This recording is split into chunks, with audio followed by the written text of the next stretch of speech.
to the Strangeology podcast. I'm your host, Jeff Foran. From cryptozoology, ufology, and the paranormal, to legends, forbidden history, and more. Listen in and explore the world of the weird and unexplained. Join me as I look into strange and fascinating tales and unearth the truths and theories behind some of the world's greatest mysteries. Be sure to head on over to our HQ, Strangeology.com, where you can check out our blog, episodes archive, gift shop, and so much more. Now sit back, relax, and join me as we get weird.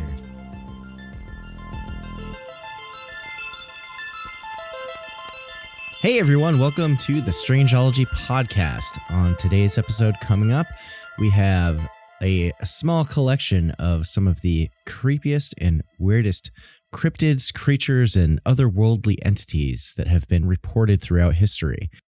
From winged harbingers of doom, extraterrestrial space brains, and toxic sludge mutants. This is going to be my season 1 finale, so brace yourselves, it's going to be epic. 20 episodes, man. I can't believe I'm at 20 episodes of this podcast now. I got to say, though, this one took a little bit longer to put together than I was anticipating. For some reason, the past few weeks since my last episode on the Men in Black, my life has just become super busy with projects around the house, things going on with my band, family stuff, birthdays, losing sleep from toddler sleep regression, good times, fun stuff.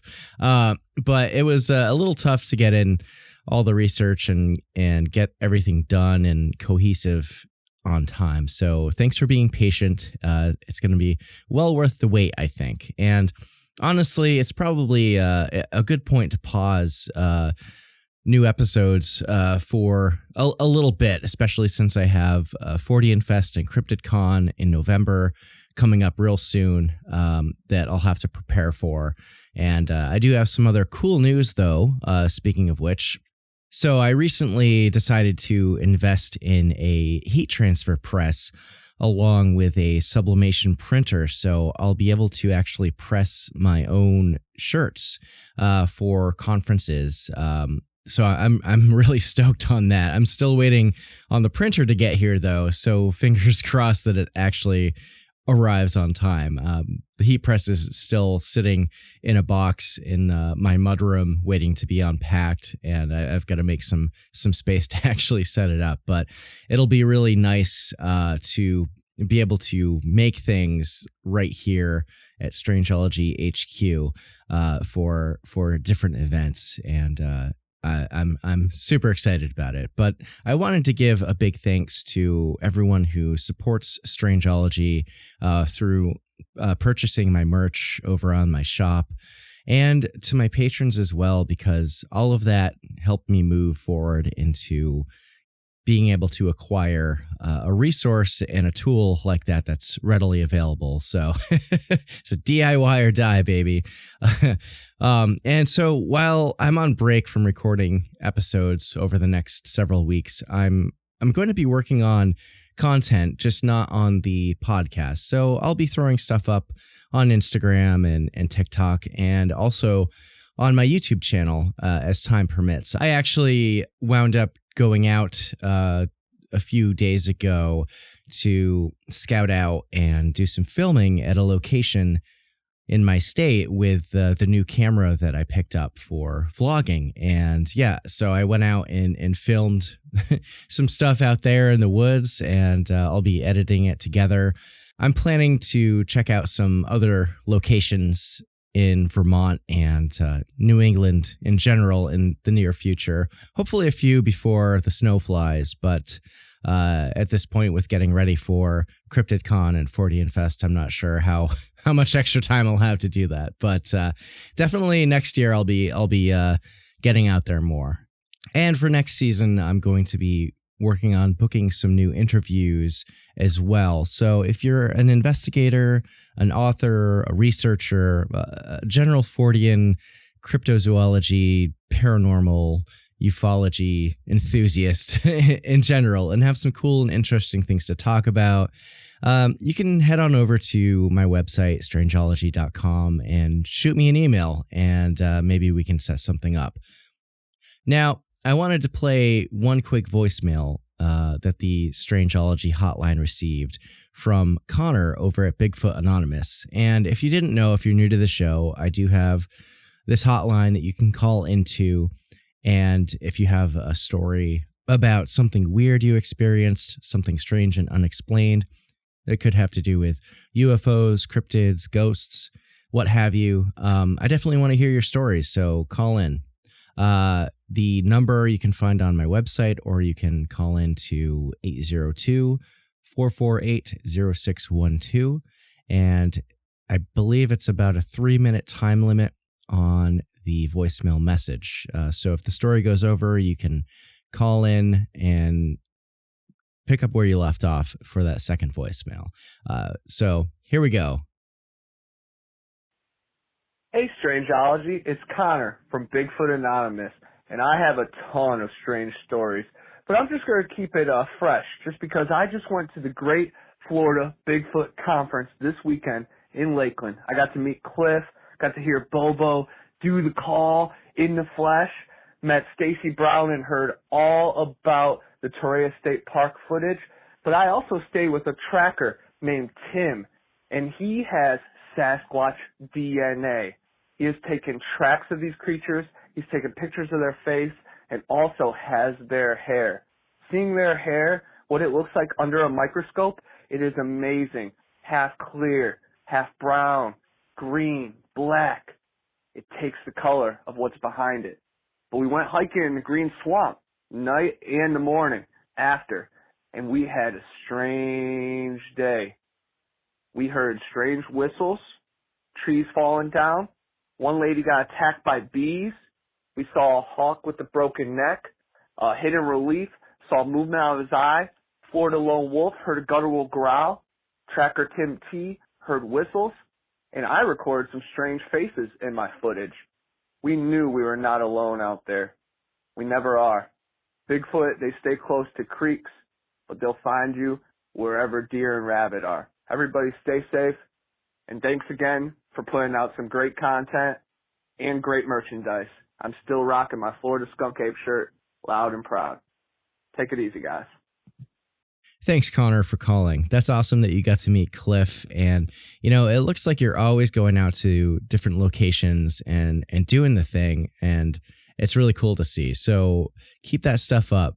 And again, if anyone has their own stories of encounters with the weird and unexplained, definitely call in. I'd love to hear your stories. And if I do get enough calls over the next few months or so, I'll put together a whole episode showcasing them for the next season.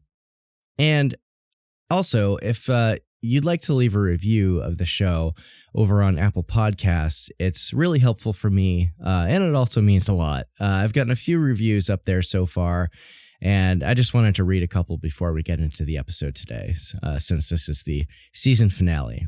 This first one here comes from Tiger Raider, and he says, "This show is so good. Jeff really does the work and makes this an incredibly informative and entertaining experience.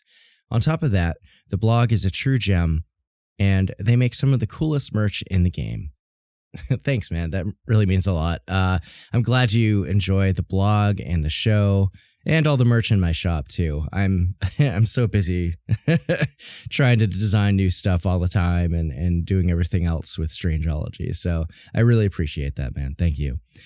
And the next one I'll read comes from Daniel, aka Prepared Wolf, who is actually one of my patrons. So he says, "Very cool show that's fun, but not overly silly or with curse words every other sentence.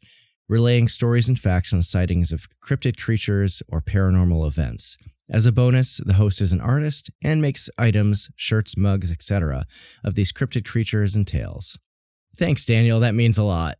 Yeah, I definitely, I don't have a very big potty mouth, do I? So that's fine. And I know there's a couple cryptid shirt designs that you're still waiting to see, but I'll be getting to them eventually, so don't worry about that. And thank you again for the kind words and all your support. really means a lot. All right, that's enough introduction chatter. So let's get into the episode.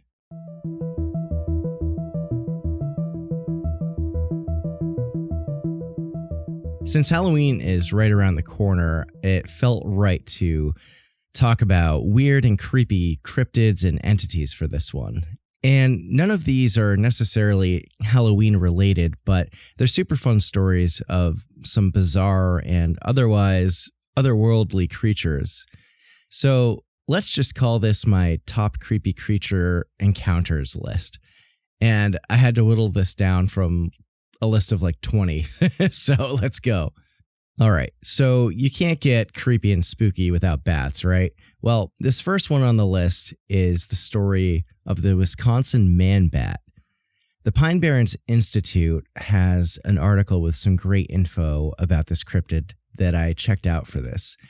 And although Wisconsin isn't one of the more thought of hotspot states when it comes to all things Fortean and cryptid, it does have its fair share of cryptids and legends.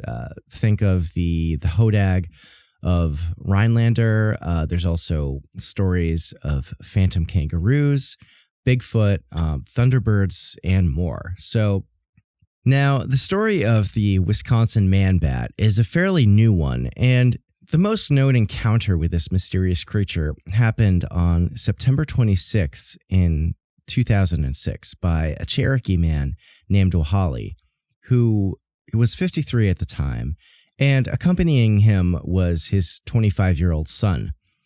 The two were driving at night around 9:30 p.m. in La Crosse County on Briggs Road near the village of Holman. Suddenly, their truck's headlight lit up this massive humanoid flying creature that was headed straight towards them. And just think of how terrifying that is. You illuminate this giant creature that's airborne, and it's coming right towards you. Now, apparently, the son was driving the truck, and once he saw the creature on a collision course, he swerved to avoid this flying monstrosity. But at the last second, whatever this thing was, it pretty much turned on a dime and shot straight up into the sky.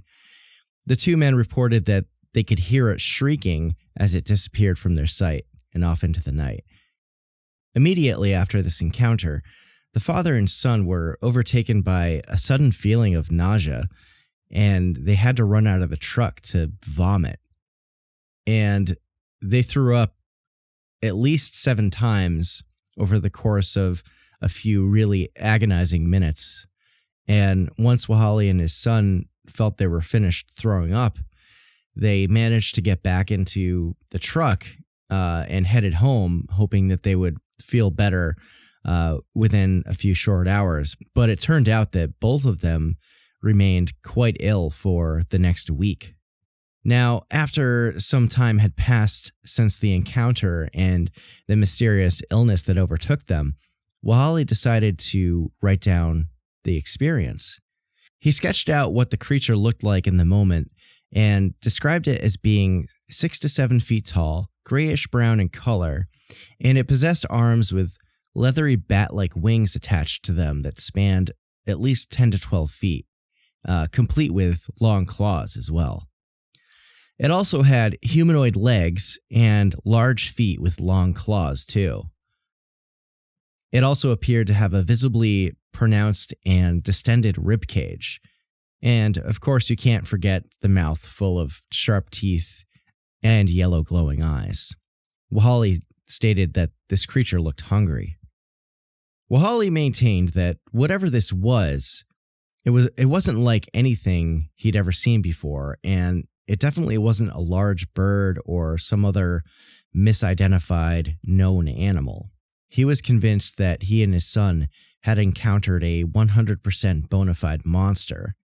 And I mentioned at the beginning of this story that this is the most well-known case, but it apparently isn't the only sighting of a strange, large, humanoid, bat-winged creature stalking the skies around La Crosse, Wisconsin.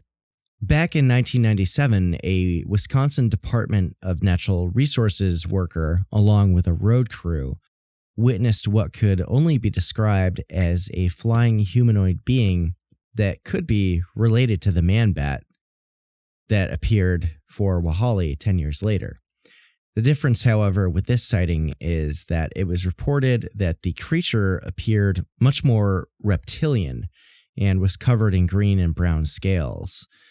The witnesses stated that they first noticed this creature watching them from the side of Highway 13, and then it took off into the air with its large wings, flew overhead, and then disappeared out of sight. To me, this doesn't really sound like the same creature exactly that Wahali and his son encountered. So it's possible Wisconsin has multiple flying cryptid denizens, or perhaps in some way that one was related to the man-bat. When I think of descriptions from the first case, it reminds me a lot of Mothman sightings. And this view is shared by some researchers who believe that this man-bat, whatever it is, could be related in some way to a Mothman-type entity. Some even say that the man-bat could be a harbinger of doom, as shortly after Mahali's encounter and subsequent illness, there were also several drownings in the rivers around the La Crosse area. However, the original Mothman was described as more bird-like, of course. However, the Chicago Mothman, which is in a much closer vicinity to Wisconsin, has been described as having leathery bat-like wings in several reports. So it's possible those two are connected as well. And while this story may sound far-fetched, perhaps there is some truth behind it. There have been other encounters with this mysterious, oversized bat creature, but there are still more questions as to what it could be. I suppose we'll have to wait and see until Man-Bat decides to show himself again. All right, yeah, we love the flyboys, the flyboy cryptids on this show, but let's move on to the next one. The next story here gets pretty otherworldly. On August 17th, 1971, two late 20-something residents of Palos Verdes, California, Peter Rodriguez and John Hodges, claimed that they had a run-in with something truly out of this world. The story goes that they had been hanging out at a mutual friend's house that night and left in Hodges' car around 2 a.m. Hodges started the car and turned on the headlights, and he was about to put the car into drive, but that's when he and Rodriguez saw this inexplicable sight out in the road. What they saw could only be described as a pair of these gigantic blue-colored brains laying in the middle of the street, just feet away from them. And at first, they were completely baffled by the sight of these things, but pretty soon, fear started to set in, and Hodges hit the gas, and the car sped off. Now, these two men lived in the same neighborhood as their friend, so the drive to their respective houses wasn't very long. It was around 10 minutes at most.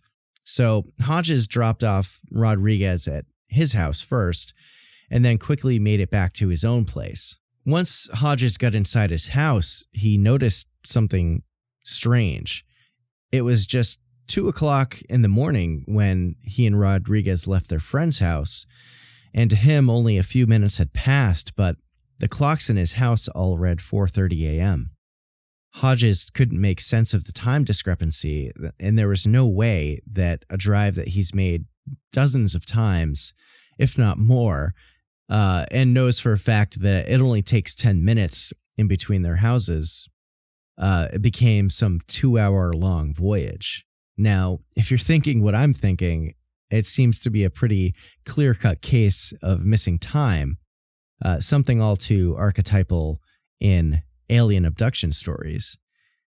So after this, Hodges kind of pushed this experience into the back of his mind, but it kept gnawing at him. And for 5 years, he dealt with this question of what really happened that night, and it just kept haunting him. So in 1976, he decided to undergo a hypnotic regression, hoping to uncover something, anything about the events that unfolded that evening in 1971. Now, hypnotic regressions were considered controversial then, and even now to some extent. Sometimes a psychologist who employs this technique could be at fault for using too many leading questions or implanting certain ideas into their patient's psyche, resulting in the creation of false memories. This technique is used widely with experiencers of the alien abduction phenomena, and if done correctly, it seems that there can be some very interesting information that can come out and be revealed with these people that undergo this hypnosis. So Hodges goes under, and the first thing he remembers about the experience was that the larger of the two blue brain beings that he encountered was communicating with him telepathically and said, "Take the time to understand yourselves. The time draws near when you shall need to. You shall not remember this incident until we meet again." Hodges then remembered dropping off Rodriguez at his house and then arriving at his own, but the blue brain talking to him in the street back at their friend's house wasn't the end of the experience. Apparently, when Hodges got home, he became terrified and explained that the two big blue brains were there waiting for him. Somehow they had traveled from his friend's house and knew where his house was and somehow traveled over there. At that point, he fell unconscious, and the next thing he remembered was waking up in what he referred to as a control room lined with what appeared to be computer consoles. He then noticed these space brain beings, but they were also accompanied by 7-foot-tall, bald, thin-lipped, gray-skinned humanoid creatures that had 6 webbed fingers and toes.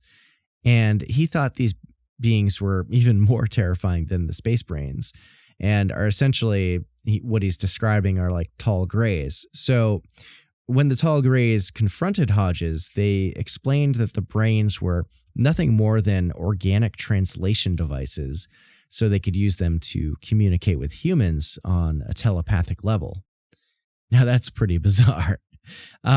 So these alien entities began to explain to Hodges that mankind was on this dangerous course, and they pulled up imagery using some kind of holographic technology that showed a series of all these nuclear explosions going off on Earth, along with this screen that showed the Earth itself with highlighted areas pinpointing places that had too much power. And after all of this, the aliens showed similar images of a different civilization on a distant planet that had been destroyed due to having too much power. So essentially, they're telling him nuke's bad. And if you look into alien abduction stories, this is kind of a common theme that's reported, like the Ariel School in Zimbabwe in 1994, which is a super compelling case if you look into it. And I'll have to do an episode on that story at some point. But basically, there was all these school children outside one day, and this UFO landed, and some extraterrestrial entities came out and started telling them all this stuff. So the tall grays, via the space brains, continued to warn Hodges that mankind needs to take the time to understand ourselves, and the time is coming soon when we will need to as a species. Now, it's not clear whether this was a warning from an intergalactic civilization bent on conquest, or if they were trying to set humanity on the right path so it didn't destroy itself. Hopefully, it's the latter, right? Now, once this lecture was over, Hodges said he felt this weird buzzing sensation all throughout his body, and the next thing he knew, he was back inside of his car in his driveway, and thankfully, there was no sign of the space brains. Shortly after his hypnotic regression, he and Rodriguez, who didn't get abducted but did witness the brains were asked to draw them. And they basically drew the same globster-looking things, and the larger one had this distinct feature of having this red eye-looking thing on it. And then in the weeks that followed the regression, Hodges believed that these ETs had implanted something into his brain because he started to receive these telepathic messages, allegedly, from these space aliens. And they apparently predicted that some war would break out in the Middle East in 1983 and spread to Europe and cause a third world war. But on this timeline, at least, that prediction thankfully didn't come to pass. So was this story real? I suppose it's possible, and alien abduction encounter stories do have some very high strangeness associated with them. So it is possible, but at the same time, it very well could just be a tall tale based on a wild imagination after a fun night of hanging out with friends. So I guess we may never know if the space brains of Palos Verdes, California were real or just a figment of some wild imagination. All right. Well, we're going to stick in California for a couple more minutes because I can't move on without talking about this one. It's an age-old shadowy mystery. Now, this is a legend that goes back many years, and it's allegedly a phenomenon that happens in a pretty specific region in California. It happens along this 105-mile-long stretch in the Santa Lucia Range that meanders along the Big Sur, which is California's Pacific West Coast, which I'm sure you Californians out there know all about that. But it stretches from Monterey County to San Luis Obispo County. I hope I pronounced that right. I probably butchered it.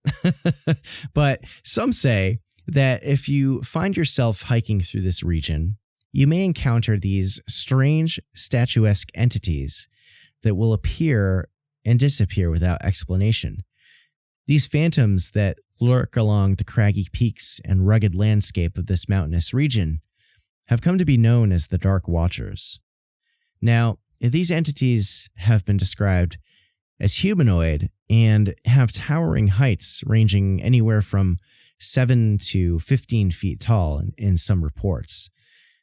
They typically appear to be dressed in all black cloaks and wear wide-brimmed hats.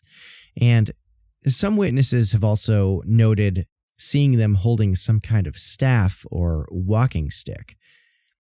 And despite the different details, some remain the same. Whatever they are, they're also silent and still and seem to be devoid of any facial or bodily features. These figures are mostly seen during dusk, usually up high on the mountain ridges, some distance away from witnesses, and it seems like they just kind of stand there silently observing anyone who happens to notice or run across them while they're out hiking through these mountains. It's said that if you try to approach one of these beings, they'll simply vanish if you get too close.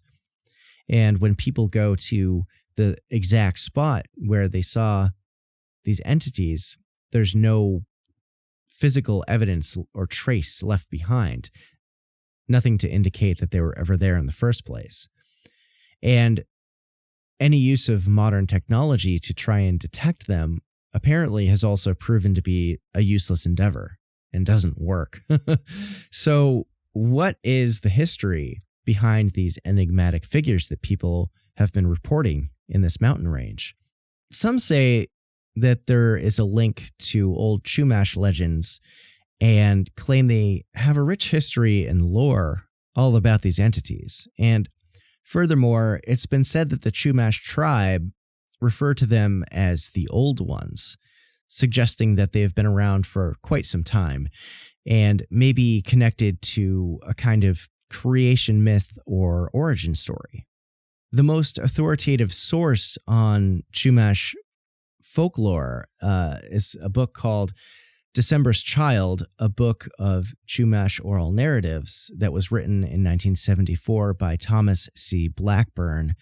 And as it turns out, this 1,200-page long dissertation written by Blackburn doesn't mention these entities at all, but that doesn't mean that there might not have been something missed or that there could be something similar in the folklore of these people. Now, in Chumash tradition, there is a belief that the world is divided into these kind of three sections. The first world above, which is basically the heavens, is supposed to be inhabited by celestial beings like the sun and the great eagle. And then there's the middle world, which is where humanity lives and is believed to be this island surrounded by the ocean. And then finally, the last world is called the first world below, which is inhabited by monsters. So the closest thing in Chumash folklore that sounds vaguely like a Dark Watcher were beings from this low world that they referred to as Nunasis, which these were essentially monstrous and misshapen animals that would come to the middle world at night, and they would bring about bad fortune and spread illness, among other negative things. And while some Nunasis could be humanoid in form, they weren't really described as dark silhouettes, and definitely not wearing the signature broad, wide-brimmed hats and dark cloaks. So it seems that the connection might just end there. So that's one thing to consider. There are, however, stories dating back to when Spanish explorers arrived in the region, and they apparently also reported seeing these strange, large humanoid silhouettes in the mountains, and they called them Los Vigilantes Oscuros, which is where we get the term the Dark Watchers. And interestingly, these shadowy figures seem to shy away from people wearing waterproof clothing like raincoats, or people carrying weapons like firearms and that kind of thing. But they do, however, seem to appear more often to people who are wearing old-fashioned clothing, which could indicate that maybe they could be some kind of like spiritual entity that has been around for a few hundred years, and maybe they only identify with people who dressed like they did back in the day. A notable piece of literature that mentions the Dark Watchers comes from the author John Steinbeck's book, The Long Valley, which was written in 1938. And in a short story that can be found within this book, there's a passage that reads the following. Pepe looked up to the top of the next dry, withered ridge. He saw a dark form against the sky, a man's figure standing on top of a rock, and he glanced away quickly, not to appear curious. When a moment later he looked up again, the figure was gone. Pepe looked suspiciously back every minute or so, and his eyes sought the tops of the ridges ahead. Once on a white barren spur, he saw a black figure for a moment, but he looked quickly away, for it was one of the Dark Watchers. No one knew who the Watchers were, nor where they lived, but it was better to ignore them and never show interest in them. They did not bother one who stayed on the trail and minded his own business. Now, there's also some other literature. Poet Robinson Jeffers also wrote about these beings in his poem, Such Counsels You Gave to Me, and other poems. He wrote, he thought it might be one of the Watchers, who were often seen in this length of the coast range, forms that look human to human eyes, but certainly are not human. They come from behind ridges to watch, but when he approached it, he recognized the shabby clothes and pale hair, and even the averted forehead and concave line from the eye to the jaw, so that he was not surprised when the figure turning toward him in the quiet twilight showed his own face, Then it melted and merged into the shadows beyond it. And there's many more stories of hikers going into the San Lucia Mountains and encountering these things. But what are they? A lot of witnesses think they might be spirits or some kind of supernatural entity, maybe some kind of mountain spirit. Skeptics have explained the Dark Watcher phenomenon away as a couple of things. There's one explanation, which is infrasound, which could potentially be emitted from deep within the mountains from kind of like earthquakes and vibrational activity, which could potentially induce visual hallucinations in hikers. There also could be optical illusions at play, such as the Brocken Spectre, which is a natural phenomenon where a shadow of someone who's standing with their back to the sun can be magnified and cast upon clouds opposite to the sun's direction in the distance. If it's like foggy or there's some low-lying clouds, and it makes it appear like there's a large dark figure in the distance observing you. But to me, like, that could be an explanation for sure, but I would think you'd have to be looking down, unless it's closer to later in the day and the sun setting, where you can see this shadow cast on peaks above you. Otherwise, it seems like you'd be looking down, but who knows? Maybe people have just been making up ghost stories and running with it for all these years. We might never know. But it is an interesting phenomenon nonetheless, and certainly one of the more spooky ones in California.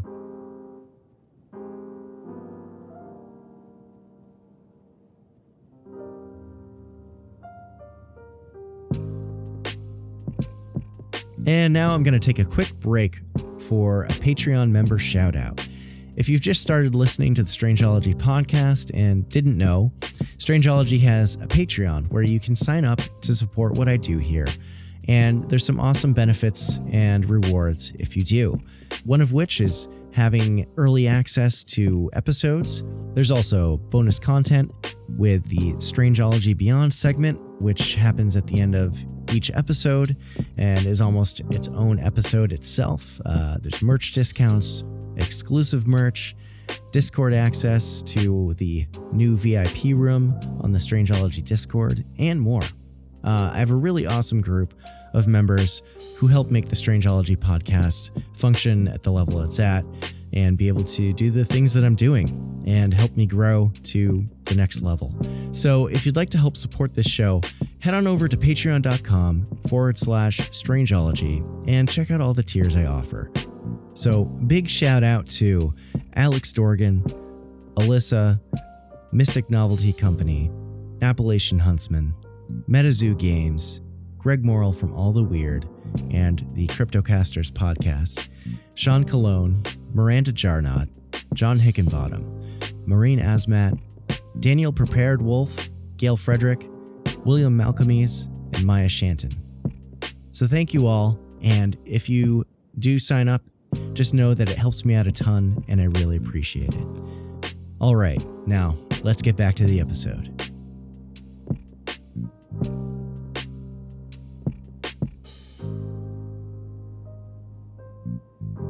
All right, we're back. So we're going to travel now to the state of Indiana for the next story.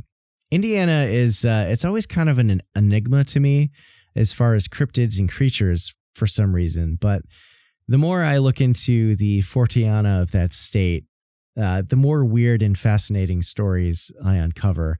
And shout out to Easton for mentioning these guys to me at some point. When I was coming up with this list, I was like, oh, this would be a good one. And it's a truly bizarre encounter with the unknown. And there's also kind of a cover-up involved in too. So let's talk about this one. So we're going back to 1996, and the location is the GMC Delphi Interior and Lighting Plant number 9, which is located in Anderson, Indiana. Now, one day in November of that year, some workers apparently were given the totally awesome task of cleaning up one of the sludge pits that's present at this plant. Now, that sounds like a really awful way to spend your workday, cleaning a sludge pit. However, there was something waiting for the workers in the pit, something strange and alien. And as they got to cleaning this sludge pit, they noticed something off within the sludge. And what was discovered were these grayish red creatures, several of them, that appeared to be swimming in this toxic waste that kind of resembled squid. And several of the workers reported seeing them. And it's like, toxic calamari. Man, I don't do seafood, but now I extra don't want to do seafood. So these things, they weren't very large. They were maybe 6 to 8 inches, maybe a little bit longer in size. Some describe them as about the size of a hand. And they had these thin tentacles, and it appeared they had like a single eye on the body mass of it. And whatever these things were just kind of seemed to be content to be propelling themselves through this slurry of antifreeze and motor oil and other toxic chemicals. One of the workers managed to nab one of these creatures, which became known as the Oil Pit Squids, and killed it. And afterwards, it was placed in a jar with the aim of sending it somewhere to be studied and analyzed to figure out just what the hell it was. And the workers decided to store it within the factory. And evidently, there was even an anonymous complaint about this incident filed with the Indiana Department of Environmental Management a few months later in February of 1997. That, in addition to describing the oil pit squid creatures, it also disclosed that there was some illegal dumping of hazardous waste being done by this factory. So apparently, before anyone could send out the dead squid creature to analyze it, the jar and the specimen inside mysteriously vanished. And it sounds like there may have been some attempt, maybe by upper management, to cover it up, especially if the state's environmental management department was contacted and getting involved because there was word of illegal dumping going on there.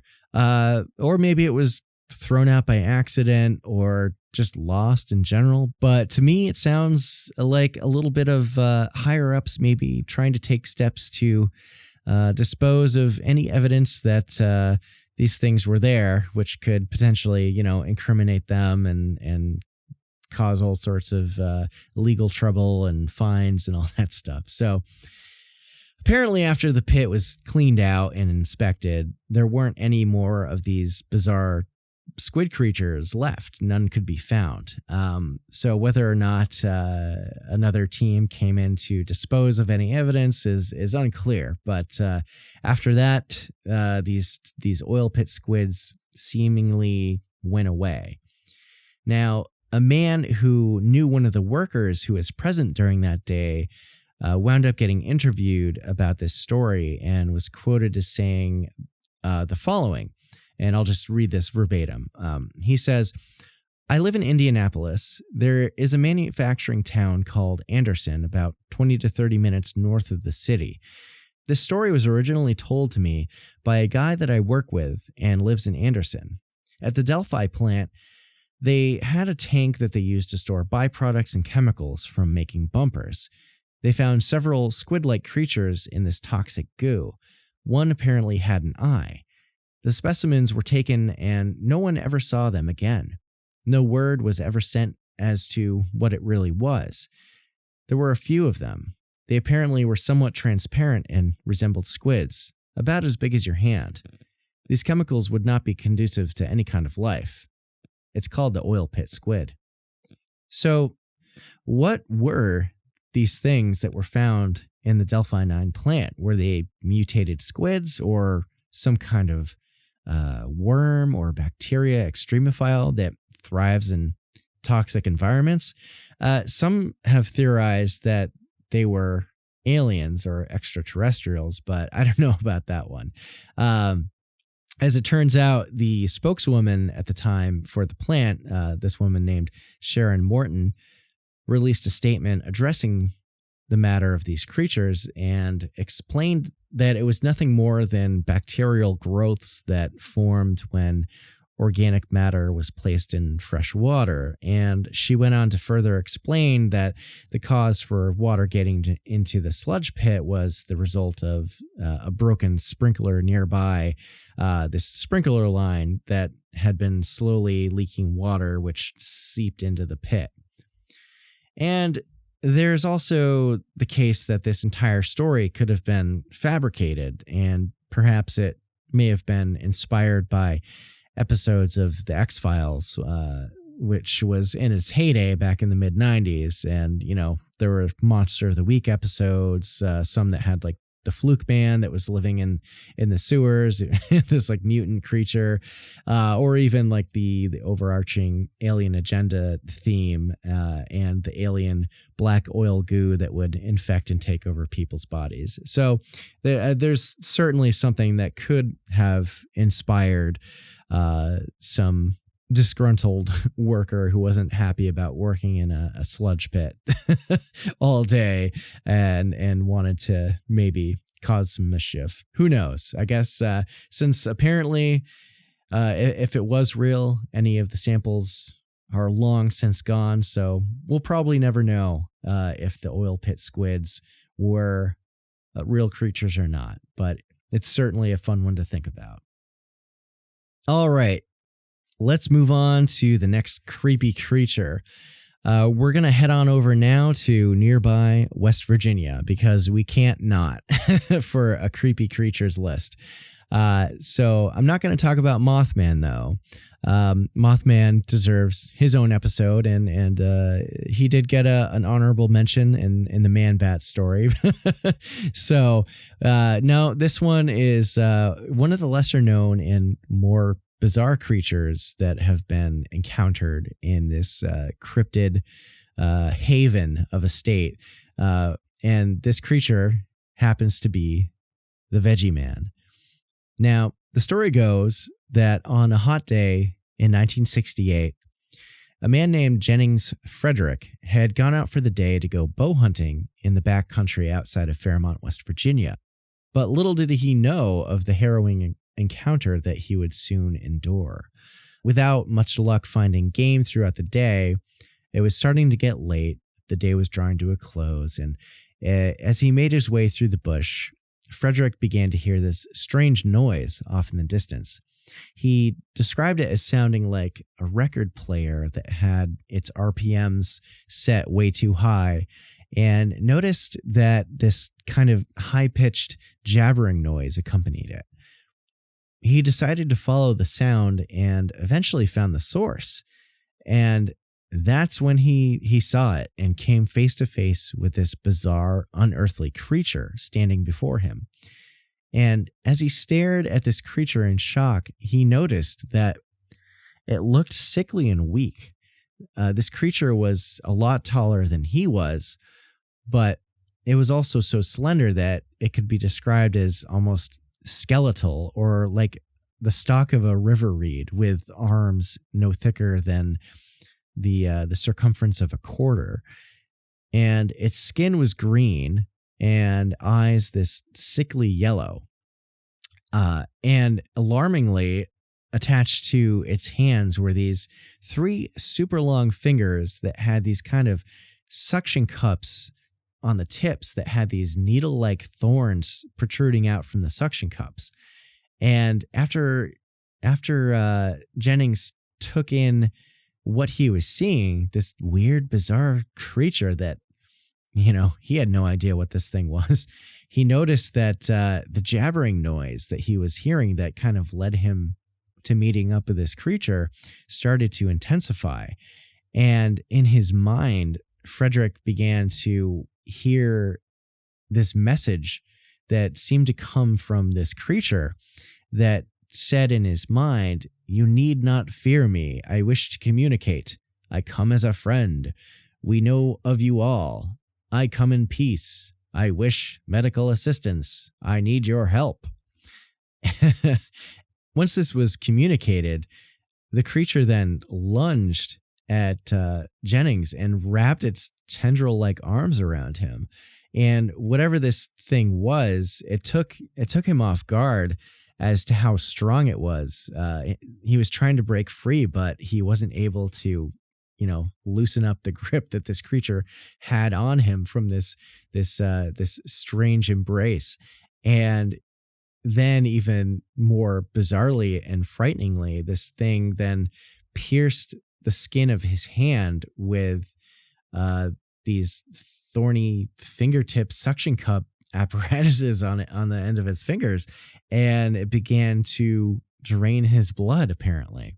And immediately, pain surged up his arm, and this creature stared at Frederick, and he noticed its eyes were flashing and swirling colors from yellow to red, almost hypnotizing him, and in the moment making him forget the pain. And it reminds me of a lot of like Hypnotoad from Futurama.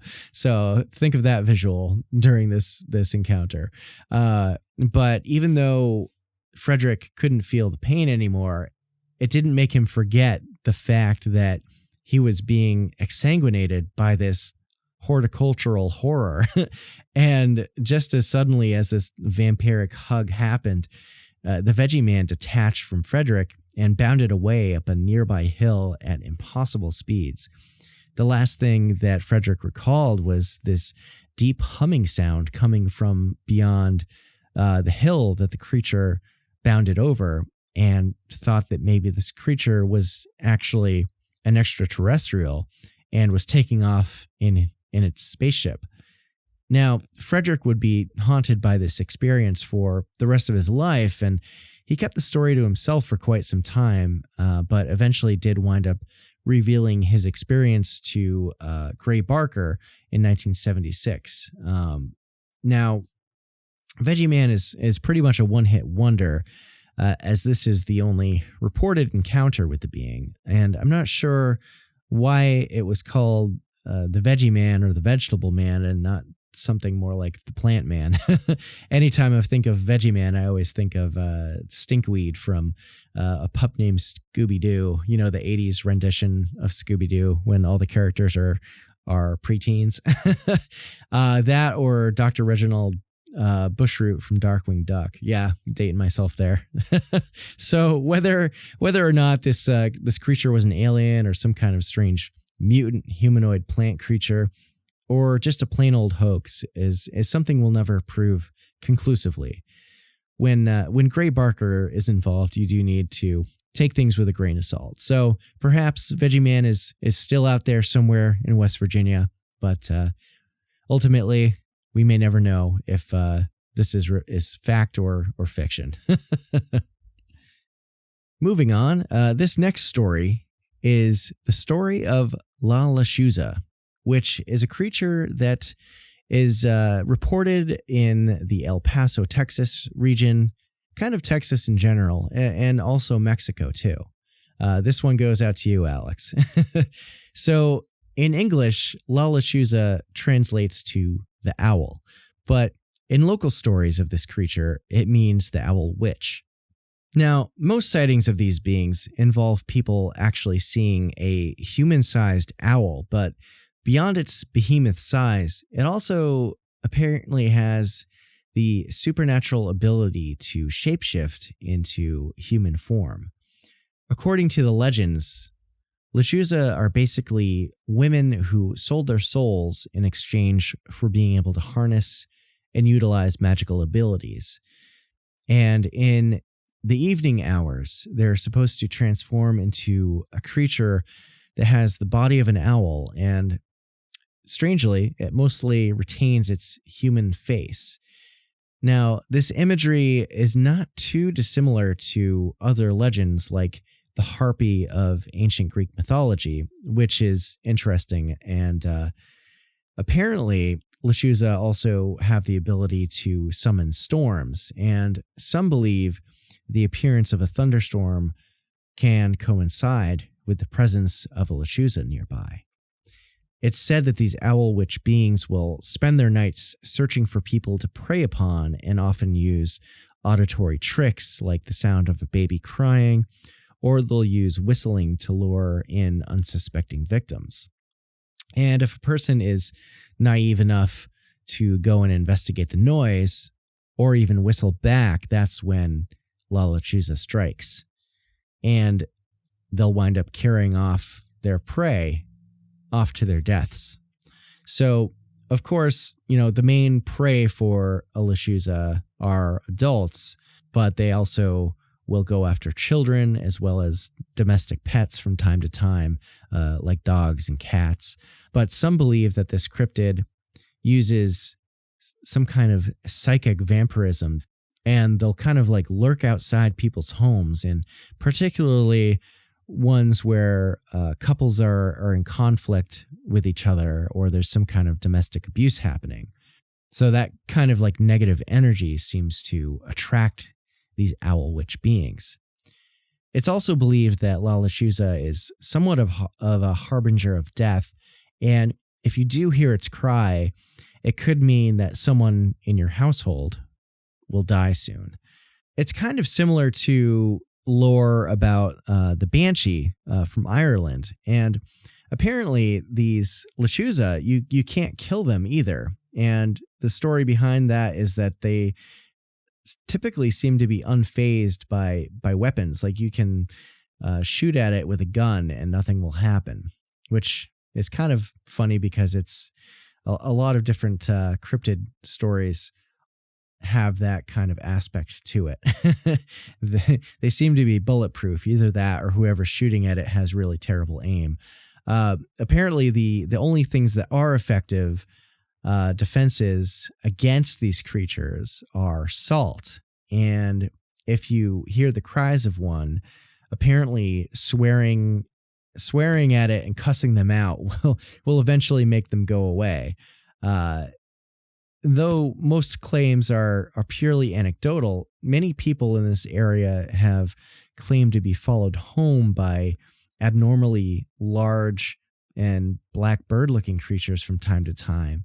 And they'll wake up the next morning to find that their windows are all scratched to hell all around their house, like something was trying to get in. And in one story from Chasing American Monsters by Jason Offutt, he mentions a brief story involving this community that was being harassed by a large black bird. And people began to suspect that a neighbor, who was an older woman, was actually a witch and was transforming into this flying bird creature. And one night when the creature was threatening children, a nearby homeowner took out his rifle and shot at the bird. And the bird flew off, and they didn't see it for the rest of the night. Now, the rest of the neighbors then closely observed the old woman neighbor for a few days, and she didn't leave her house. And when she finally came out, she apparently was walking around with a suspicious limp, like she had an injury on her leg. But whether or not, that was a result of her transforming into a bird and getting shot in the leg, it was unclear, but it is kind of an interesting story. So where do these Lechuza come from? Well, there's a few iterations of how they came to be. One legend behind this entity involved locals long ago finding out about a woman practicing witchcraft and dark magic. The area was obviously very religious, and the townspeople wound up putting her to death. La Lechuza is then supposed to be the spirit of this woman hell-bent on revenge. And there's also another variation of the story that basically states that La Lechuza is a vengeful spirit of a woman that comes around to torment the living and seek revenge.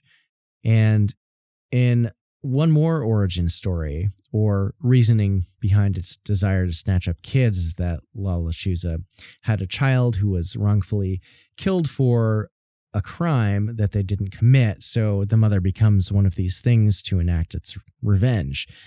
And other stories state that Lechuza is actually a witch's familiar and will follow her every command, whether it's to attack people or destroy personal property, just to name a few types of things it can do. And beyond that, there's theories that this owl witch is actually a minion of the devil himself.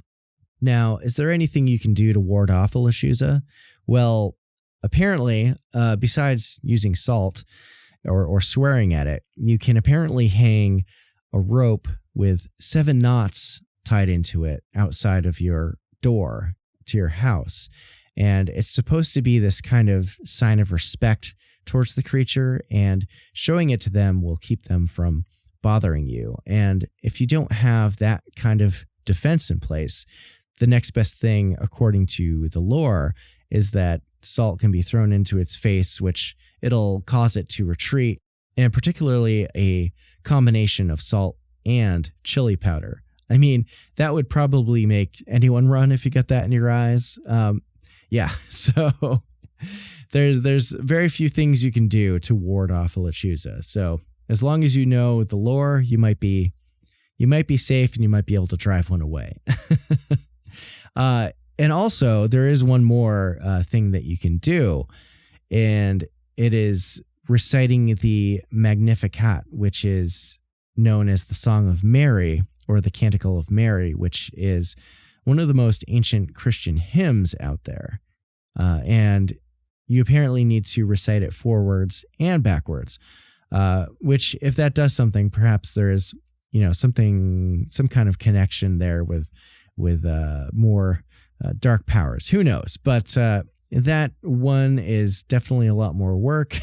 Memorizing a hymn, not only going from start to finish, but then doing it in reverse. I feel like the amount of time that would take doing a Lechuza would probably be halfway done tearing your face off. So you might as well just swear at it and maybe go get the salt shaker.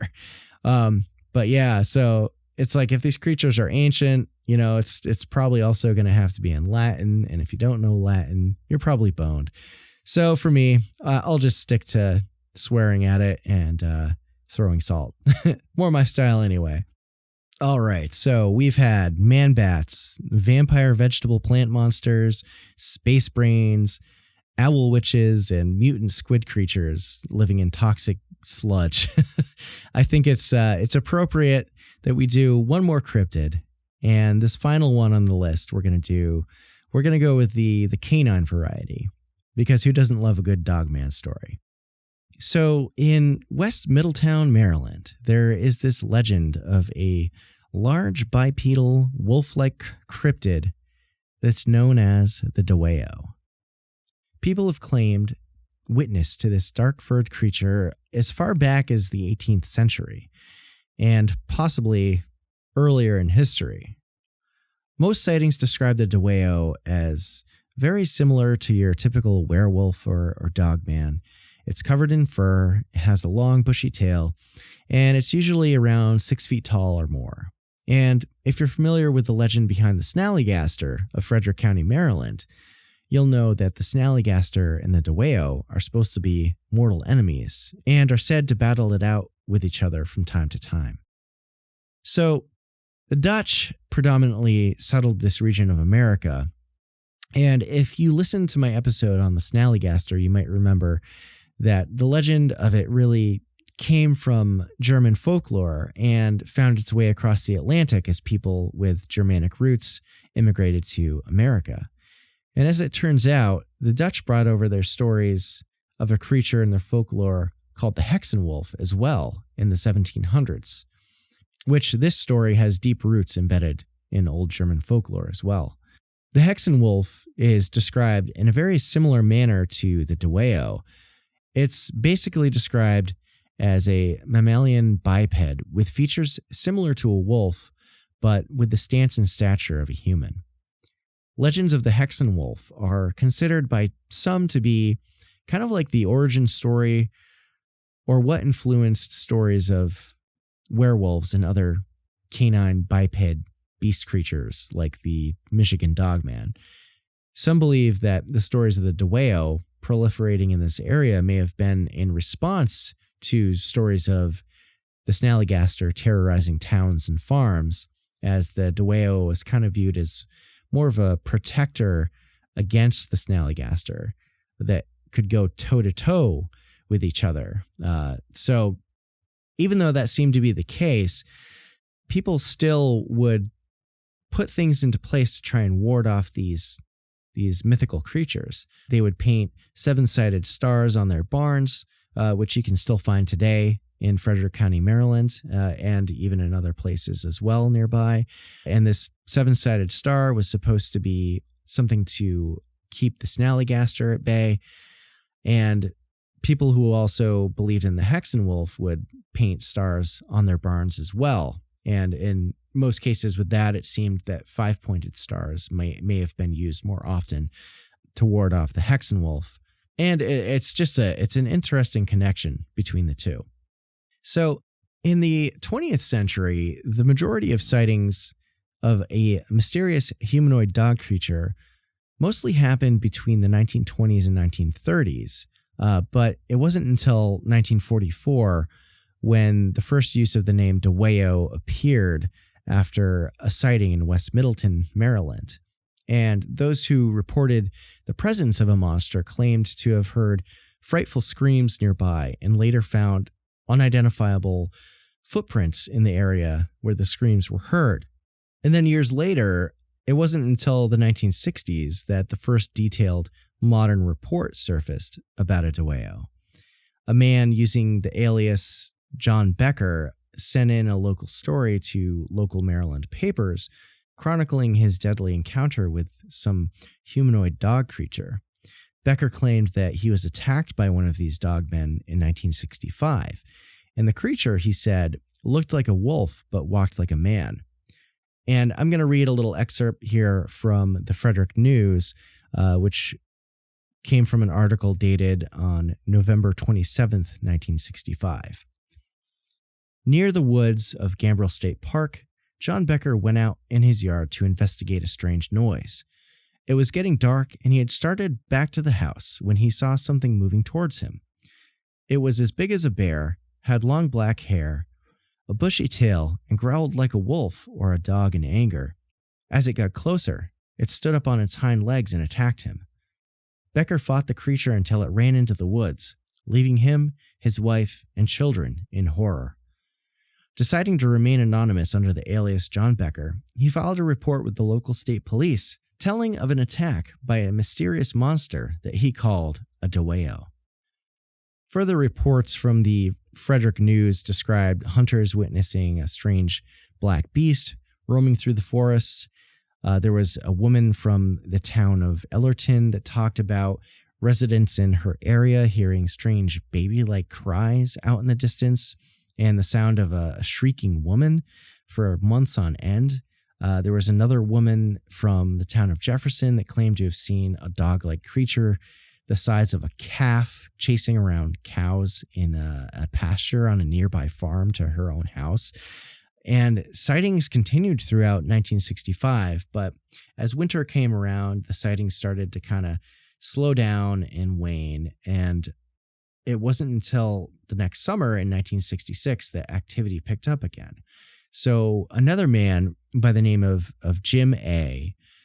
claimed to have encountered a Dwayyo while he was out camping in the middle of the woods, and he was headed towards a place to camp for the night. And he described that the creature he saw was the size of a deer, but it was standing on 2 legs, and it was covered in dark brown fur.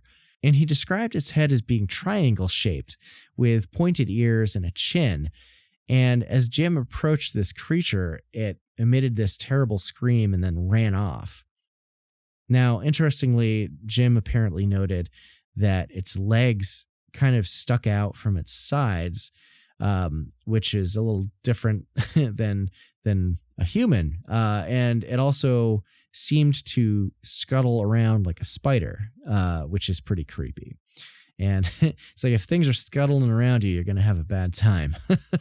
Now, the next series of sightings happened 10 years later in the 70s in Frederick County. And this account comes from Linda Godfrey's book, The Michigan Dogman, Werewolves and Other Unknown Canines Across the USA.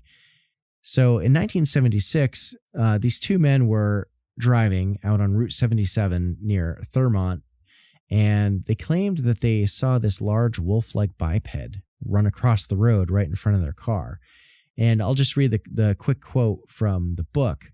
They described it as follows. It was at least 6 feet tall, but inclined forward since it was moving quickly. Its head was fairly large and similar to the profile of a wolf. The body was covered in brown or brindle-colored fur, but the lower half had a striped pattern of noticeable darker and lighter banding. The forelegs were slimmer and held out in front as it moved. The back legs were very muscled and thick, similar to perhaps a kangaroo. This was not a hominid-type creature. It did not have the characteristics of an ape. It was much more similar to a wolf or a ferocious dog. However, it was definitely moving upright and appeared to be adapted for that type of mobility. I was particularly impressed by the size and strength of its back legs, the stripes on the lower half of the body, and the canine wolf-like head.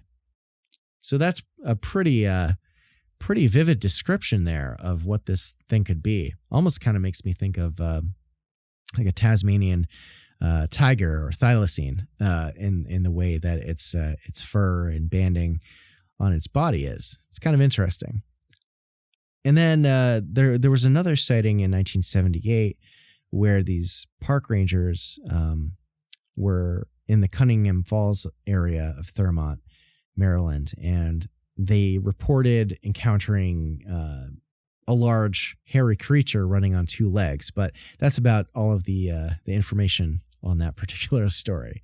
So sightings of frightening dogman creatures have been reported as recently as 2009 in this area of Maryland. In an article about the Dwayyo over on Lon Strickler's blog, Phantoms and Monsters, he included an anecdote from this guy called the paranormal pastor, Robin Swope. Now, this guy, Swope, talked to some witness who claimed to have seen a dogman type creature, and she explained that she was driving on this rural road near Myersville in Middleton, Maryland, out on the outer edge of the Gambrel State Park in late summer of 2009, and she apparently encountered something that terrified her.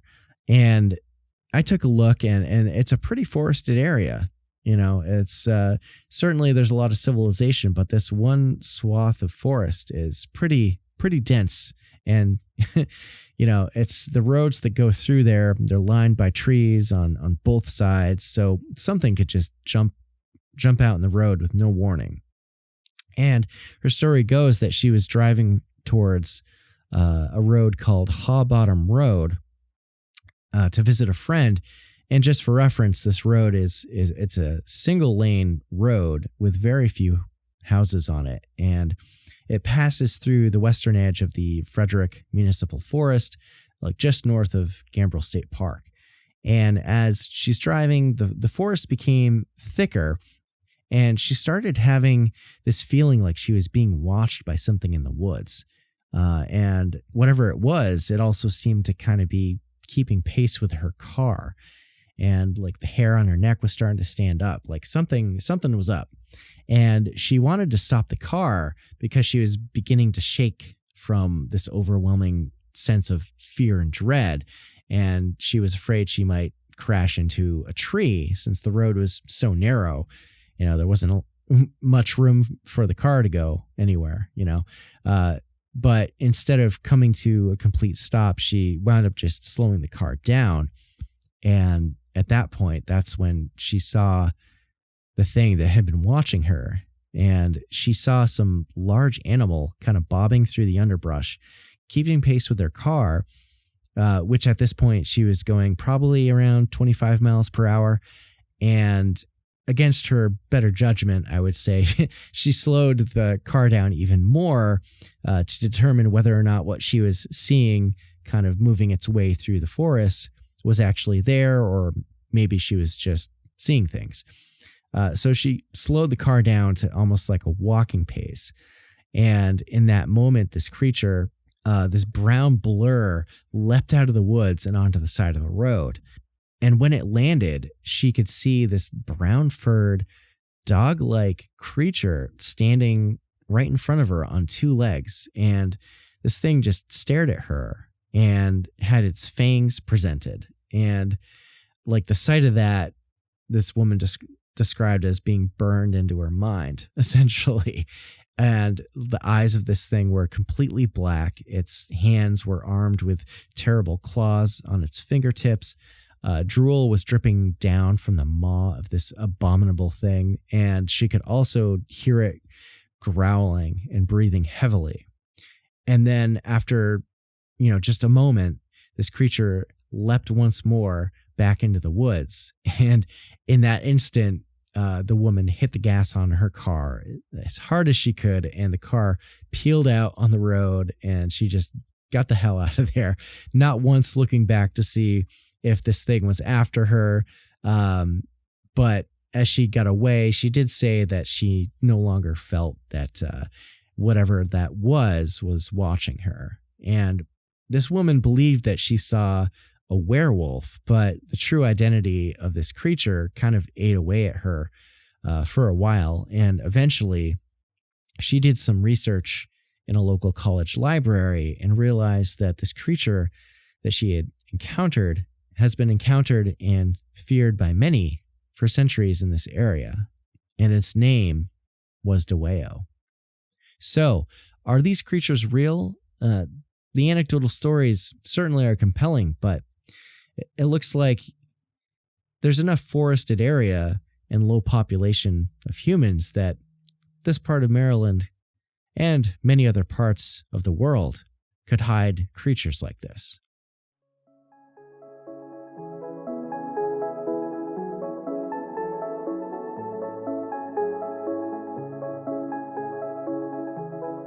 All right, everyone, it's about that time. So this is where I'm going to leave things for today's episode. I hope that you liked this list of spooky, weird, creepy, and otherwise lesser talked about cryptids for this spooky season that we're in. And, I'm going to have to do another episode like this in the future because I had so many more on the list that I wanted to research and look into that were super fun. Maybe next time I do it, I'll go more international because there's a lot of really intense stories of cryptids and creatures in other countries that kind of sometimes make American cryptids look like child's play, honestly. But let me know over on Instagram or Facebook which one of these cryptids was your favorite. And if you know of any other super bizarre cryptids or entities that you want me to cover in future episodes, leave a comment or shoot me a DM or shoot me an email. I'm always open to suggestions for new topics to cover, and I'm hoping to hit the ground running with Season 2, which you can expect to start hopefully around late November to early December. I just started earlier if I wasn't working on getting ready for some conferences, 40 Fest and CryptidCon, and also working on some new YouTube content too. So if you missed the podcast, definitely keep an eye on my YouTube channel for some new stuff there. And I'll still be posting to Instagram and Facebook. And speaking of conferences, if you're in Maine or New England in general, just a reminder that I'll be at 40 Fest in Springvale, Maine on Saturday, November 6th. The event starts at 9:30 a.m. and just goes till 4. There's going to be vendors like yours truly, speakers, and a lot more cool stuff going on. You can find the Facebook event page for more details. Or if you join my Discord server, I'll be posting some more info about it there too. And then on November 20th and 21st, I will be at CryptidCon in Lexington, Kentucky. And that's going to be a wild time. I'm going to be joining in on a roundtable discussion with other podcasters. the first night of the conference. Moth Boys will be there, Manic Pixie Dream Ghouls, and several others. So it's going to be something. And if you're in that area, definitely come out, say hi, and support all the artists and people involved. And yeah, it's going to be great. Big thanks again to all my patrons and for all the listeners out there who check out the Strangeology podcast and support the show by sharing and enjoying the content that I'm creating here. I hadn't checked the stats for a little while, but I just checked and it looks like we are now past 7,000 downloads. So getting closer and closer to that 10,000 mark, which is really, really cool. I can't believe that we're not even a year in and the show has gotten around to so many people. It's really, really an awesome feeling. So thank you again. And if you ever have any feedback about the show or suggestions or just want to say hi, my DMs are always open. And you can also email me at strangeologist@gmail.com. And definitely give me a follow over on Instagram, Facebook, Twitter, and TikTok. I've been running a giveaway contest for the past couple of weeks where 3 people will win some merch from my shop once my Instagram hits 4,000 followers. As of recording this, I think I'm only like 10 or so away from that point. So by the time this drops, I'm not sure. Maybe it'll be too late. But if not, definitely enter if you haven't yet. You'll get some cool prizes if you do. And if you haven't checked out my shop yet, you can find it over at strangeology.etsy.com. I've got a lot of stuff up there with new stuff being added all the time. I think I'm up to like 35 home state cryptid and creature designs and so much more. There's shirts, hoodies, long sleeves, tank tops, stickers, mugs. I've got a couple enamel pin designs, which I'm hoping to expand upon soon with some new designs there. And also be sure to head on over to the Strangeology HQ website while the podcast is on break, strangeology.com, where you can find my blog. And I have articles written about cryptids and UFOs and other weird happenings. So yeah, I'm terrible at updating it. So there's not as much content up there as I would like, but hopefully I'll be able to get some new articles up soon. And if you are a writer of all things Fortean, definitely get in touch if you want to submit an article. Yeah, just shoot me an email and we'll chat. And that's about it for today's episode, everyone. I'm going to take a short break here, and when I come back, I'll be going international and talking about a really bizarre story that comes out of England.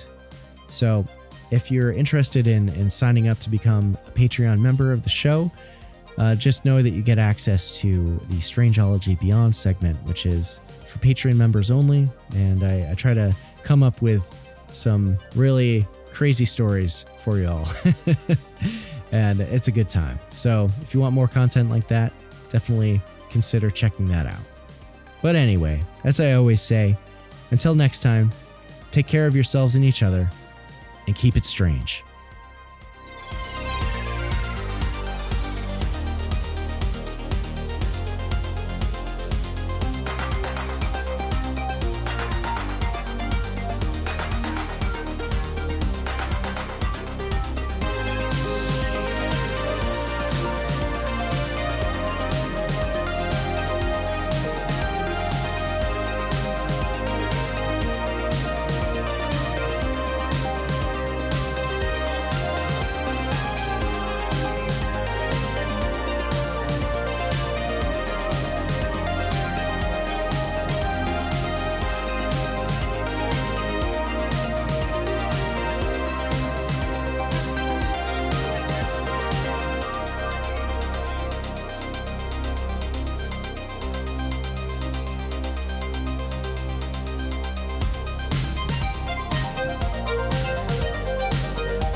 Hey everyone, thanks for sticking around for Strangeology Beyond.